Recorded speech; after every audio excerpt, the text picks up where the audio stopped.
Olá, pessoal. Na aula de hoje a gente vai continuar discutindo alguns exemplos de como calcular o campo elétrico.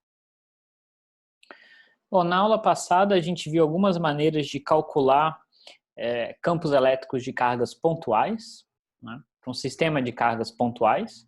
E a gente tinha visto também, se eu tivesse uma distribuição contínua, como eu poderia calcular, né? Então, dado uma densidade, né, no caso particular de uma densidade volumétrica de carga ρ de R', eu teria que realizar essa integral aqui para calcular esse campo elétrico dessa distribuição de cargas, né? Então, R' é um vetor que percorre todo o volume onde estão distribuídas as cargas, e R é o ponto onde eu quero calcular o meu campo elétrico, certo? E a gente viu no caso particular, se eu tiver uma única carga pontual, essa densidade de carga, na verdade, é uma delta de Dirac, e aí o resultado dessa integral simplifica bastante, eu tenho simplesmente a expressão do campo elétrico com uma carga pontual, que é dada por essa fórmula aqui. Na aula de hoje, o que a gente vai querer discutir é uma outra maneira de calcular o campo elétrico, utilizando diretamente a lei de Gauss. Ela só é válida para sistemas que têm algum tipo de simetria particular, certo? Então, a lei de Gauss, se a gente lembrar, ela vem justamente, né, da integral de uma das equações de Maxwell, né, divergente de E igual a ρ sobre epsilon zero.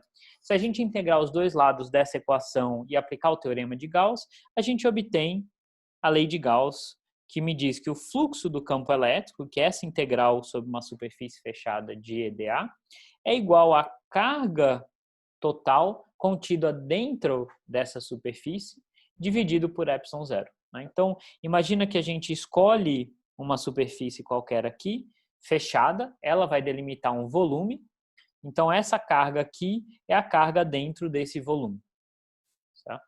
E aí, essa integral, ela vai me dar o fluxo do campo elétrico sobre a superfície, tá?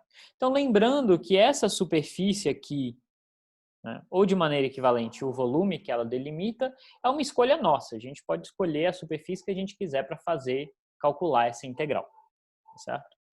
Então vamos discutir alguns exemplos onde a gente vai ver como que a gente pode calcular o campo elétrico usando essa expressão aqui. Novamente, isso não é possível sempre, isso é possível em alguns casos especiais, que são casos importantes, mas não é uma maneira geral de calcular o campo elétrico. Se eu realmente quiser calcular o campo elétrico, independente da distribuição de cargas que eu tenha, a maneira mais geral, de fato, é essa expressão aqui, apesar de ser bem complicada. Então, né, por que eu digo que essa expressão ela não é sempre útil? Porque o que ela me diz, na verdade, é como calcular o fluxo e não o campo elétrico diretamente. Tá? Então, o truque que a gente vai fazer nos exemplos da aula de hoje são válidos para certas distribuições de carga, onde, se a gente escolher essa superfície aqui da maneira correta, o que vai acontecer é que esse campo elétrico ele vai ser constante na superfície, e aí eu posso tirar ele da integral, e aí eu vou ter um número que multiplica o meu campo elétrico, eu vou poder resolver essa equação aqui e achar o campo elétrico. Esse é o truque que a gente vai fazer. Então, o primeiro exemplo que a gente vai discutir é um exemplo onde eu tenho aqui uma carga, uma esfera sólida, certo? Com uma densidade de carga. O que a gente vai assumir é que essa densidade de carga ela só depende de R, certo? Então, em particular, eu escolhi uma forma aqui, alfa vezes R. Essa alfa é uma constante qualquer. Na verdade, se a gente for fazer uma análise dimensional, a gente vai ver que essa constante tem dimensões de Coulomb sobre metro à quarta. Enfim, não interessa o que é essa constante, é só uma constante qualquer, certo? Então, essa minha esfera ela tem um raio A.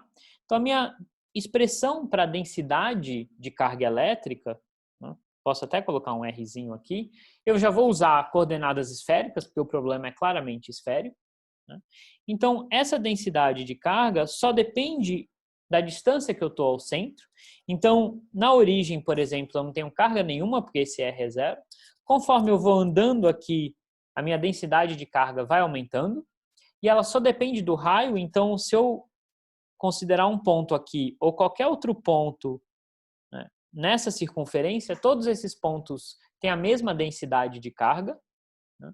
Mas conforme eu vou andando nessa linha, a densidade vai aumentando até chegar a um valor máximo aqui. E aí depois eu não tenho carga nenhuma, então a minha densidade de carga é zero.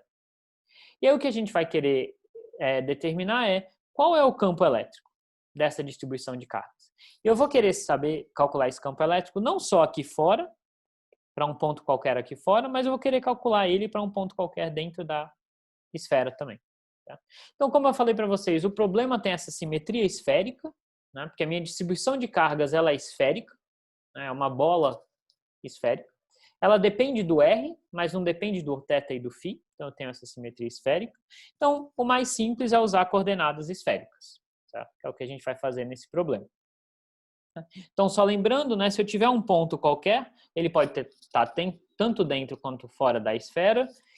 Né? O vetor posição aqui, né, o módulo dele é o que a gente chama de Rzinho, e aí a direção dele é definida pelo ângulo polar θ e azimutal φ. Tá? Como eu tenho uma simetria esférica, eu sei que o meu campo elétrico ele também vai exibir essa simetria esférica. Então, ele também não vai depender de θ e de φ. Né? Se eu rodar essa esfera, não vai mudar nada a minha distribuição de cargas. Então, o meu campo não pode depender de θ e de φ. Tá?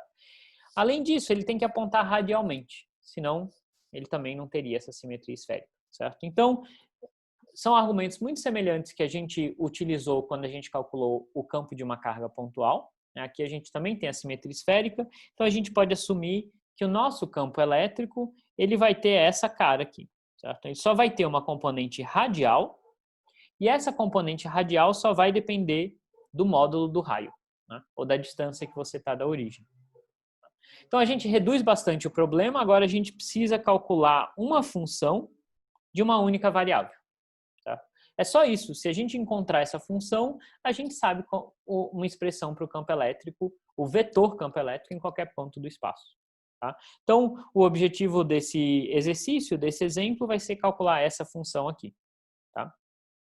Então, o que a gente vai fazer? Né? A gente vai escolher, vai tentar usar a lei de Gauss, escolhendo uma casca esférica de raio R. Né?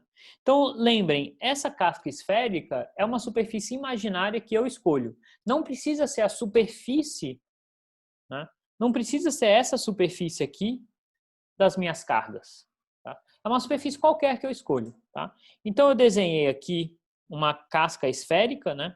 Obviamente ela é tridimensional. Né? Então, de um raio Rzão aqui qualquer, tá? Eu sei que o meu campo elétrico ele vai apontar radialmente para fora, certo? Então eu vou querer aplicar a lei de Gauss nessa casca esférica. E aí a gente vai ver por que ela é útil para determinar aquela função que a gente quer determinar, que é a função E de R. Tá? Então vamos lá. O elemento de área dessa casca esférica é R ao quadrado, seno θ, dθ, dφ. Né? Lembrando que o meu Rzão está fixo nessa casca, né? O R está fixo, e para eu andar na casca, o que eu tenho que variar é o θ e o φ. Certo? Então o elemento de área é dado por isso daqui, e ele sempre aponta para fora da minha superfície. Né? Então ele aponta na direção R chapéu. E o meu campo elétrico em um ponto dessa superfície. Né? Então, se eu considerar um ponto aqui dessa superfície, quanto que vale o campo elétrico aqui? Bom, a gente não sabe exatamente, é isso que a gente quer determinar, mas a gente sabe a cara desse vetor campo elétrico.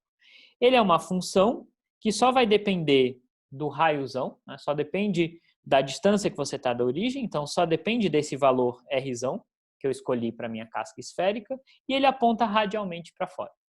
Tá? Então, se eu fizer o produto escalar, né, para a gente calcular o fluxo, a gente vai ter que fazer o produto escalar entre E e dA. Se eu fizer esse produto escalar, os dois apontam na mesma direção, então vai dar ER, R ao quadrado, seno θ, dθ, dφ. Tá? Então, o grande segredo, né, de eu escolher, por que eu escolhi essa casca esférica? Por que eu não escolhi uma outra superfície? Porque nessa casca esférica, essa minha função aqui, que é a que eu quero descobrir, ela é uma constante, ela tem o mesmo valor em todos os pontos da casca esférica. Então, quando a gente for calcular o fluxo, isso vai sair da minha integral. Isso vai me permitir, daí, determinar qual é o campo elétrico. Tá? Então, vamos fazer o cálculo do lado esquerdo, o cálculo do fluxo. Daqui a pouco a gente se preocupa como é que a gente calcula o lado direito, que é a carga total dentro dessa casca esférica. Tá? Então, para eu calcular o fluxo, a gente já viu como calcular o produto EDA. Né? E aqui eu já vou generalizar para um raiozinho R qualquer. Né? Então, se eu tiver uma distância qualquer da origem, eu vou escolher uma casca esférica que tem esse raiozinho R. Tá? Então, isso daqui vai ser a integral sobre θ e φ. Então, eu vou ter uma integral, né, de 0 a π, de 0 a 2π. Eu vou ter aquela minha função é R, que é a componente radial do campo elétrico, calculado na superfície, e agora eu estou assumindo que a superfície tem um raio Rzinho qualquer. Né? O elemento de superfície é R ao quadrado seno θ dθ dφ. Tá? Na verdade, do jeito que eu escolhi as minhas variáveis de integração aqui, eu deveria colocar o dφ primeiro e o dθ depois. E aqui vem, né, a utilidade, como eu falei para vocês, de escolher a casca esférica, é que tudo isso aqui é uma constante, não depende de θ e de φ nessa integral. Né? Então, eu posso tirar, colocar para fora da minha integral, isso aqui vai ser R ao quadrado ER R. Essa integral em dθ e dφ é a integral de sempre, né? Dá um fator 4π. Então, esse fluxo dá 4πr quadrado ERR.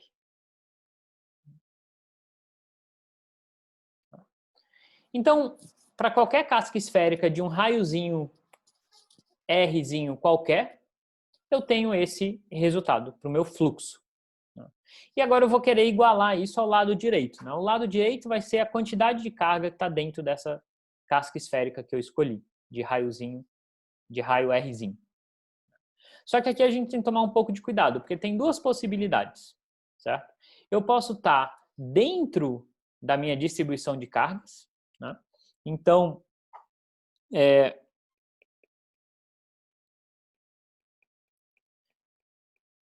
a gente tem essas dois casos possíveis, né? Um é, eu posso estar dentro da minha esfera, né? A esfera realmente onde eu tenho as cargas.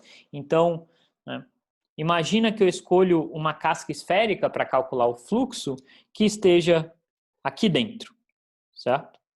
Aí, nesse caso, o que é a carga total que está dentro do meu volume? Né? Não é toda a carga da minha esfera, é só essa carga parcial aqui. Então, eu vou ter que calcular essa carga parcial, certo? Então, a carga que vai estar dentro do meu volume, nesse caso, vai ser uma carga parcial, que a gente já vai ver como calcular. Se eu estiver fora, né, se eu escolher uma casca esférica para fazer o meu cálculo do fluxo, que englobe todo a minha esfera de carga, eu vou ter a carga que eu vou ter que calcular vai ser a carga total dessa esfera. Tá? Então, esse segundo caso é o caso onde eu escolheria uma casca esférica aqui, e aí o que está dentro dessa casca esférica é toda a carga dessa esfera aqui. Então, só preciso calcular a carga total dela. Tá? Então, eu tenho que separar o meu problema nessas duas possibilidades. Né? Vamos discutir esse caso aqui primeiro, tá? Porque ele é o mais simples. Eu só preciso calcular a carga total dessa minha esfera. Tá? Então, o lado esquerdo... Cadê? O lado esquerdo da minha lei de Gauss, eu já calculei para qualquer esferazinha que eu escolha, o que eu preciso determinar agora é o lado direito. Tá? Então, vamos lá. Para o lado direito, né, como eu falei para vocês, se eu escolher uma casca esférica com raio maior, que é Rzinho, o que eu preciso calcular é a carga total que está aqui dentro. Tá? Então, eu preciso integrar a minha densidade de carga sobre todo esse volume aqui, para calcular a carga total. Tá? Então, a gente lembra, a densidade de carga é uma constante vezes R. O meu elemento de volume, né? Eu tenho que integrar sobre todo o volume agora. Não é mais uma integral de superfície, aqui é uma integral de volume. Né? Então, o meu elemento de volume em coordenadas esféricas é r² seno de θ dφ dθ dr. E aí, se eu fizer essa integral, né, eu posso fazer a integral em R primeiro, em φ primeiro, θ primeiro, enfim, tanto faz, né? Isso aqui vai me dar 4π alfa. A integral em R vai ser uma integral de R ao cubo, né? Então, vai dar R à quarta sobre 4, calculado de 0 até Azinho, onde Azinho é justamente o raio dessa esfera. Porque eu só estou, né, eu estou somando, eu estou integrando sobre toda essa esfera cinza. Tá? Então, o meu resultado aqui vai ser π alfa à quarta. Essa é a carga total da minha esfera. Tá? Então, nesse caso aqui, né, o fluxo do campo elétrico a gente calculou, é 4π r ao quadrado ER, R. E do lado direito eu tenho a minha carga total, englobada por essa casca esférica, sobre ε0, que é π alfa à quarta sobre ε0. Né? Então, isso aqui me permite resolver essa equação e encontrar componente do meu campo elétrico. Então, isso daqui vai ser alfa sobre A quarta, 4ε0, 1 sobre R quadrado. Então, essa é a função que a gente queria descobrir. Se eu quiser, de fato, escrever o meu campo elétrico, que é o que a gente normalmente quer, o vetor campo elétrico, a gente sabe que é essa componente na direção radial. Então, isso aqui vai ser alfa A quarta, 4ε0, 1 sobre R quadrado na direção radial. Então, o que é interessante notar aqui é que, apesar de isso não ser uma carga pontual, né, o campo elétrico que eu tenho fora dessa carga, então se eu tiver em algum ponto aqui fora qualquer, e eu quiser saber qual é o campo elétrico nesse ponto, ele é o idêntico de uma carga pontual, ele é justamente, ele cai com 1 sobre R quadrado. Isso daqui, né, se a gente substituir pela carga total da esfera, isso vai dar a carga total sobre 4πε0. Então, se eu estiver fora da esfera e eu perguntar qual é o campo elétrico lá, ele é idêntico a de uma carga pontual na origem, onde essa carga é igual à carga total da esfera. Então, se eu tenho um objeto com uma distribuição esfericamente simétrica de carga, se eu estiver fora dele, eu não consigo distinguir ele de uma carga pontual, se eu só estiver olhando o campo elétrico. Então, imagina que eu não consigo, né, que essa partícula, imagina que isso é uma partícula que tem uma certa distribuição, que é uma esferinha bem pequena, eu não consigo colocar ela no microscópio e ver o tamanho dela, eu só sei que ela está lá na origem. Se eu for medir o campo elétrico dela, eu não vou saber dizer se ela de fato é uma esfera com alguma distribuição de cargas ou se ela é só um ponto. O campo elétrico vai ser idêntico. Eu sei dizer qual é a carga total, mas eu não sei dizer como é que essa carga está distribuída. Então, se a gente está fora da esfera e a gente só puder medir o campo elétrico dela, a gente não sabe se isso é uma carga pontual ou não. Isso é um resultado super importante, né? Em várias situações a gente quer descobrir se os nossos sistemas têm alguma estrutura ou de fato são um ponto. E não tem jeito, se a gente estiver fora desse sistema e só puder medir, por exemplo, o campo elétrico, a gente não consegue distinguir. Tá? Então, tipicamente, o que a gente tem que fazer é entrar dentro do sistema. Então, vamos ver o que acontece se a gente estiver num ponto lá dentro. Qual vai ser o campo elétrico se agora eu escolher algum ponto aqui dentro? Tá? Então, se eu escolher um ponto aqui dentro, eu vou ter que escolher aquela minha casca esférica de integração, obviamente, com um raiozinho, né, que é igual à distância desse ponto à origem. Né? E agora, a carga, né, o cálculo do meu fluxo não vai mudar em nada, mas o cálculo da minha carga total aqui dentro vai mudar. Né? Porque eu só posso considerar agora a carga que está compreendida dentro desse volume aqui. Né?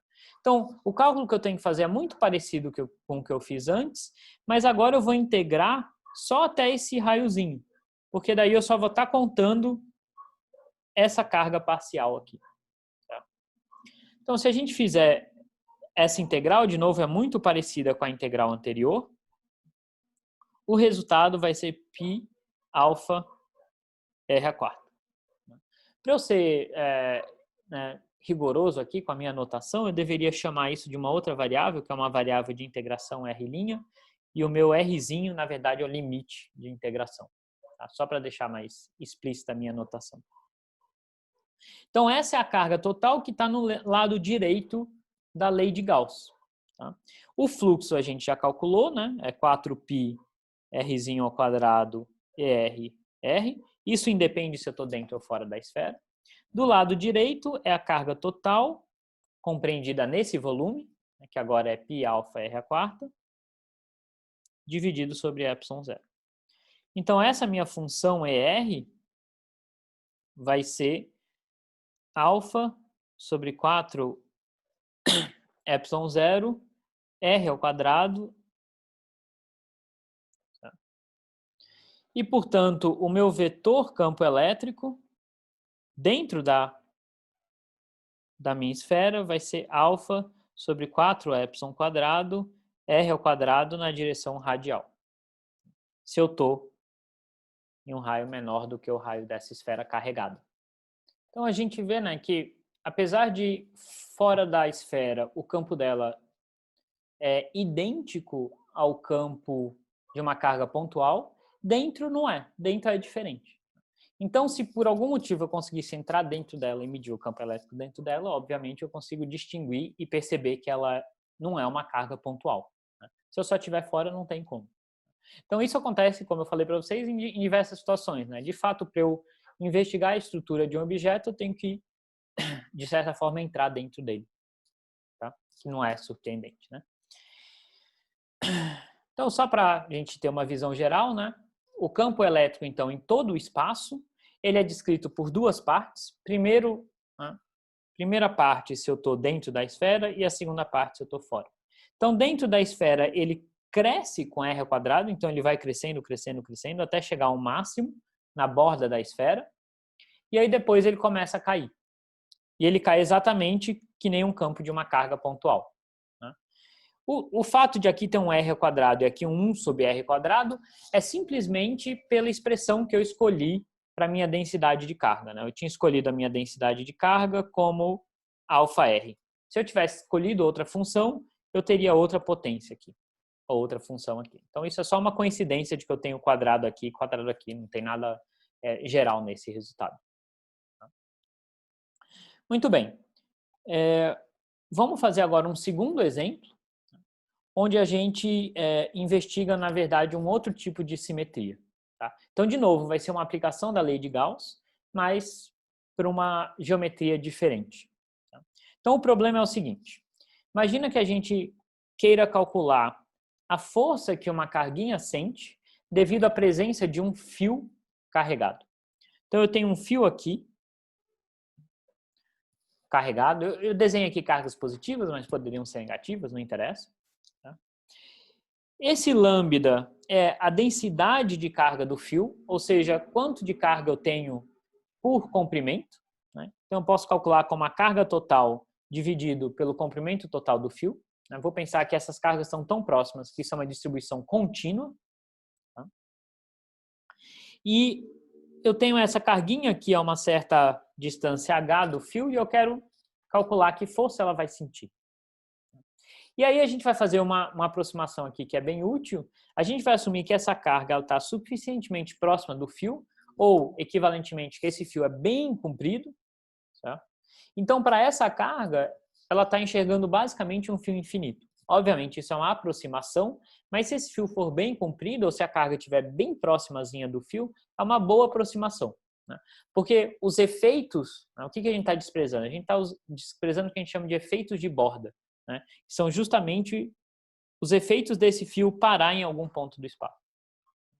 Mas se essa borda está bem longe da minha carga, o efeito dessa borda na minha carga vai ser bem pequeno, desprezível.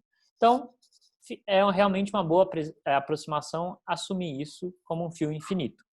Tá? Então, de novo, a gente vai querer usar a lei de Gauss para calcular essa força. Então, De novo, a gente vai separar naquelas 3 etapas, né? Primeiro, calcular o campo elétrico que esse fio gera em qualquer ponto do espaço.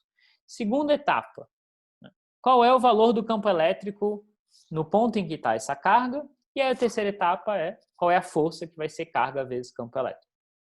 Tá? Então, a primeira etapa é qual é o campo elétrico gerado por esse fio. Esse é um tipo de problema que a gente até poderia resolver calculando aquela integral da densidade linear, que a gente viu algumas aulas atrás. Mas a gente vai querer resolver ele pela lei de Gauss. Tá? Então, por que a gente pode resolver esse problema pela lei de Gauss? Porque ele, de novo, apresenta uma certa simetria. Né? Imagina que eu estou em algum ponto qualquer aqui de uma circunferência que circunda o meu fio. Todos esses pontos são equivalentes para o meu fio. Né? Então, ao longo de qualquer ponto nessa circunferência, o meu campo elétrico tem que ser igual justamente por essa simetria cilíndrica do meu fio. Né? Então, aqui está uma outra figurinha mostrando isso. Eu estou olhando como se fosse o meu fio de cima, né? Então o meu fio está saindo aqui da folha. Certo? Então, eu espero que o meu campo elétrico ele seja radial. Né? Radial nessa maneira cilíndrica, ele está sempre apontando, né? Se eu estiver olhando de cima, ele está sempre apontando para fora. Estou assumindo cargas positivas, se fossem negativas, ele estaria apontando para dentro. E além disso, se eu escolher qualquer ponto ao longo de uma circunferência centrada no meu fio, todos esses pontos deveriam ter o mesmo módulo do campo elétrico. Tá? Então, isso me permite concluir que em coordenadas cilíndricas, o meu campo elétrico tem essa cara aqui. Tá? Então, ele não depende de Z, nem depende de φ. Né? Lembrando, então, que a gente está utilizando aqui o sistema de coordenadas cilíndricos, que é dado por S, φ, Z. Tá?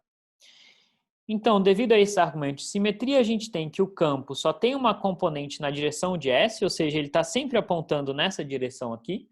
Né? Se eu tiver em algum ponto aqui em cima, ele vai estar apontando nessa direção, sempre apontando radialmente. Então, ele sempre vai estar paralelo, a direção dele sempre vai estar paralela ao plano XY. Tá? E ele só depende da distância que você está do fio. Essa distância, não a distância total, mas só essa distância aqui, radial cilíndrica. Tá? Então, vamos lá. Como é que eu vou calcular, como é que eu vou aplicar a lei de Gauss para calcular esse campo? É muito semelhante ao que a gente fez no caso da esfera. Né? Só que aqui, em vez de a gente escolher uma casca esférica, a gente vai escolher uma casca cilíndrica, que é essa a simetria do nosso problema. Tá? Então, a gente vai escolher essa superfície aqui, é uma casca cilíndrica, certo? Lembra que a nossa superfície sempre tem que ser fechada, então a tampa superior e inferior fazem parte da nossa superfície, porque ela tem que ser uma superfície fechada. Tá? Eu vou escolher ela com esse cilindro com uma certa altura L, depois a gente vai ver que o valor específico desse L não vai importar, e ele vai ter um certo raio S, que depois vai ser uma variável, que eu vou deixar isso variar para eu poder calcular o meu campo elétrico a diferentes distâncias do fio. Tá? Então, de novo, eu quero calcular o fluxo do campo elétrico, né, para eu poder aplicar a lei de Gauss, e do lado direito eu vou querer a quantidade de carga que está dentro do fio. Então, agora vamos começar pelo lado direito. Então, se eu olhar para essa minha superfície que eu desenhei aqui, como é que eu descubro quanto de carga está dentro desse cilindrozinho vermelho? Né? Bom, eu sei que o fio tem uma densidade de carga lambda, então se eu tiver um pedaço do fio L, que é justamente o que está contido aqui dentro desse cilindro, né, a carga total aqui dentro vai ser simplesmente lambda vezes Lzinho. Eu estou assumindo que esse meu cilindro é menor que o meu fio. Então, meu fio, como ele é infinito, ele continua para cima e para baixo. Então, a carga total é lambda L. Resolvido. Né? O lado direito já está resolvido. Agora, a gente quer calcular o fluxo. Certo? Então, para eu calcular o fluxo, eu preciso fazer o fluxo na superfície fechada. Então, eu tenho que calcular o fluxo em 3 partes. Né? Na tampa superior, na tampa inferior e na lateral do meu cilindro. Então, vamos primeiro analisar o que acontece na tampa superior. Tá? Então, na tampa superior, vamos ver se eu consigo desenhar aqui, né? O meu elemento de área, vamos ver se a gente consegue escrever aqui, né? Bom, o que está variando aqui, né? Eu quero varrer esse disco, certo? Então, o que está variando é o meu Szinho, que vai de 0 até esse S que eu escolhi aqui. Então, eu vou chamar isso de um S', para a gente não confundir com o raio máximo do cilindro, certo? Ou desse disco. Então, isso vai ser um dszinho.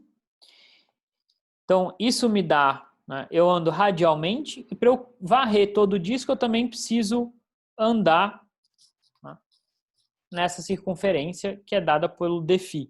Né? Então, meu elemento de linha vai ser um S', ds', dφ. Esse S' aqui vem justamente do comprimento de arco, quando eu ando azimutalmente. E para eu varrer essa superfície, eu não vario o Z está fixo, né? Então, de fato, eu só tenho que andar nessas duas coordenadas. E a minha normal, né? Se essa é a tampa superior, a normal está apontando para cima. Tá? Então, está apontando na direção Z, chapéu. E o campo elétrico nessa tampa? Bom, a gente já viu como é que é a cara do campo elétrico. Ele sempre aponta, né, para fora, sempre escapando do eixo Z. Né? Então, se o meu eixo Z ele está bem aqui no meio, né, desse disco, o meu campo elétrico ele vai estar sempre tangencial ao esse disco, porque ele vai estar sempre apontando aqui assim. Tá?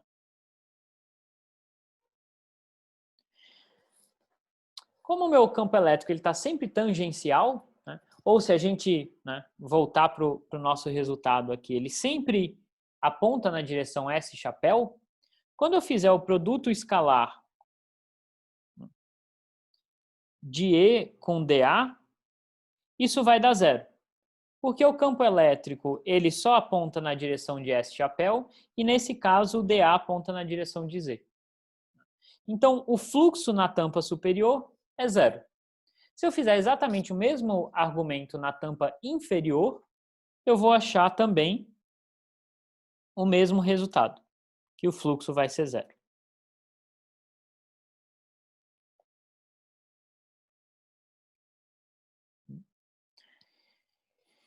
Então, duas partes do meu fluxo eu já calculei, porque eles são triviais, é zero. Né? Então, aqui em cima e aqui embaixo é zero. Então, agora só falta eu calcular na lateral do meu cilindro. Então, vamos lá. Para eu calcular na lateral do meu cilindro, eu preciso escrever o meu elemento de área e o meu campo elétrico. O meu campo elétrico, a gente já viu, ele tem essa cara aqui, pelos argumentos de simetria. O meu elemento de área, se eu olhar para essa figurinha aqui, o que eu estou querendo descrever é um pequeno elementozinho de área dessa lateral do meu cilindro. Né? Então, eu vou ter que andar, deixa eu trazer para a figura, talvez seja mais simples de mostrar, eu quero considerar um pequeno elementozinho de área nessa lateral. Tá? Então, para eu andar verticalmente, eu tenho que andar em Z, e para eu andar radialmente, não radialmente, mas para eu andar nessa direção angular, eu tenho que andar em dφ. Então, esse elementozinho de área aqui, que é o que eu estou tentando desenhar aqui, ele vai ser dado em termos de altura por dz, e esse comprimento de arco vai ser S dφ. Tá? Então, o meu dA vai ser S dφ dz, e a normal que aponta para fora está justamente apontando na direção S chapéu. Então, isso aqui vai ser S chapéu. Então, esse é o meu elemento de área. Tá? E esse é o meu campo elétrico. Então, agora, eu posso calcular o fluxo sobre toda essa área. Né? Quando eu quiser calcular o fluxo sobre essa superfície, o meu Szinho agora ele está fixo, né? Porque eu estou, né, andando ao longo dessa superfície aqui, então meu Szinho está fixo.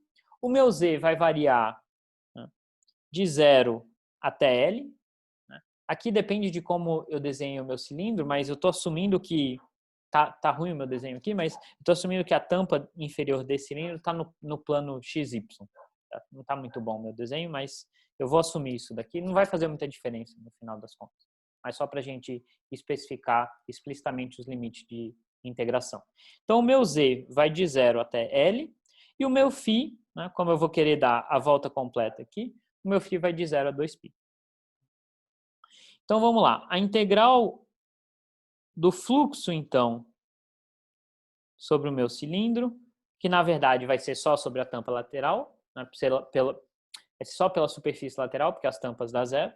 Então, isso aqui vai ser uma integral de 0 a L, vai ser a integral em Z, uma integral de 0 a 2π, que vai ser a integral de φ, e aí o produto escalar de E dA vai dar ESS, S dφ dz. Tá? E agora vem de novo, né, o fato de por que isso vai nos ajudar a determinar o campo elétrico. Porque tudo isso aqui é uma constante nessa integral. Então eu vou poder tirar isso para fora da integral e aí eu vou poder encontrar uma solução para o ES. Certo? Depois que eu, obviamente, igualar isso à carga total dentro do cilindro. Então, o resultado dessa integral vai me dar ES vezes S, integral em φ dá 2π e a integral em Z dá L. E aí eu vou igualar isso daqui com a carga total dentro do cilindro, né, do cilindro que é essa casca esférica que eu escolhi, dividido por ε0. E a carga total, a gente calculou aqui em cima, é simplesmente lambda-L. Então, do lado direito, eu tenho lambda-L sobre ε0. E aí eu posso resolver essa equação e achar o meu ES de S, que vai ser... Notem aqui que o L vai cancelar com L, por isso que eu falei para vocês que a altura desse cilindro não ia importar. Certo? Então, isso vai me dar lambda sobre 2π ε0, 1 sobre S. Então, o meu campo vetorial vai ser lambda sobre 2π ε0, S chapéu sobre S. Então, notem, né, que esse é o campo de um fio infinito. Né? Notem que esse campo cai com 1 sobre a distância que você está desse fio. Né? Então, ele não cai como 1 sobre S ao quadrado, ele cai com 1 sobre a distância do fio. Então, novamente, não é o campo de uma carga pontual, né? Por isso ele tem esse comportamento. Né? Então, ele cai muito mais lentamente do que uma carga pontual. Certo? E aí? O que a gente queria responder lá no começo desse problema? A gente queria responder, na verdade, qual era a força que a carga sentia. Né? Então, a gente acabou de resolver a primeira etapa, que é determinar o campo elétrico, que é sempre a mais difícil. Tá? Então, agora eu sei qual é o campo elétrico em qualquer ponto do espaço. Né? Eu, na verdade, posso até generalizar isso aqui para um R qualquer.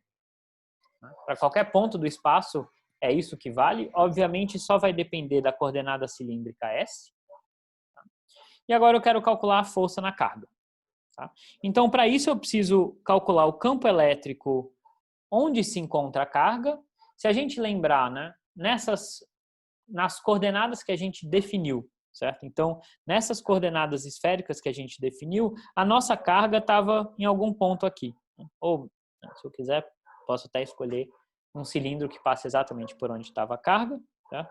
Então, essa altura aqui, essa distância entre a carga e o fio, que a gente chamou de H, ela é a coordenada S da carga nesse sistema de coordenadas. Tá? E aí, tanto faz, né, onde que ela está ao redor do fio, o que interessa é só a distância do fio. Então, eu vou assumir que ela está, por exemplo, no eixo X, bem aqui assim. Certo? Então, as coordenadas dela vão ser as coordenadas dela vão ser H, essa é a coordenada radial, o φ é 0 e o Z é 0. Tá? Então, a posição da carga, o vetor posição nessas coordenadas cilíndricas é H, S chapéu, né? Já que o φ é 0 e o Z é 0. E aí, se eu calcular, então, o meu campo elétrico onde se encontra a carga, isso aqui vai ser lambda sobre 2π epsilon 0. Em vez de 1 sobre S, eu vou usar a coordenada S da minha carga, que é H. Então, vai ser 1 sobre H na direção de S chapéu. E aí, finalmente, eu vou ter que a minha força exercida sobre a carga vai ser Q lambda sobre 2π epsilon 0, 1 sobre H, S chapéu. Chegamos na resposta que a gente queria. Não. E aí, de novo, né, eu tenho duas opções. Eu tenho uma situação onde esse produto é positivo, ou seja, tanto o fio quanto a carga têm cargas positivas, ou os dois têm cargas negativas, e aí eu vou ter uma repulsão, né? Então, lembrando que no meu sistema de coordenadas, essa é a direção S chapéu, tá? Então essa carga vai ser repelida. Se esse produto for negativo, a carga vai ser atraída. E a força que essa carga vai sentir vai com 1 sobre H, né? Então, quanto mais próxima ela estiver do fio, maior vai ser essa força. Tá? Então, esse foi só um outro exemplo para a gente relembrar um pouco coordenadas cilíndricas, ver como trabalha com essas coordenadas e ver outro caso onde, usando a lei de Gauss, a gente consegue determinar o campo elétrico. Tá? Então, é extremamente importante que vocês façam problemas, certo? Os problemas sugeridos do livro, a atividade, para praticarem esse tipo de cálculo, né? Esse tipo de cálculo que usa a lei de Gauss, ele é de fato meio complicado, né? As contas não são difíceis, essa é a vantagem dele. Por outro lado, você tem que usar esses argumentos de simetria, você tem que conseguir visualizar qual é a cara geral do campo elétrico para você poder escolher qual é a superfície de integração, simplificar, né? Saber qual que vai ser a forma desse vetor campo elétrico, se ele é radial, se ele é esférico, se ele, de repente, aponta numa única direção. Então, isso é algo bem importante e não tem jeito. Vocês têm que praticar e têm que, né, de fato, fazer esse exercício algumas vezes para ir entendendo a mecânica e conseguindo criar essa habilidade de visualizar essas situações. Tá bom? Então, tchau, tchau.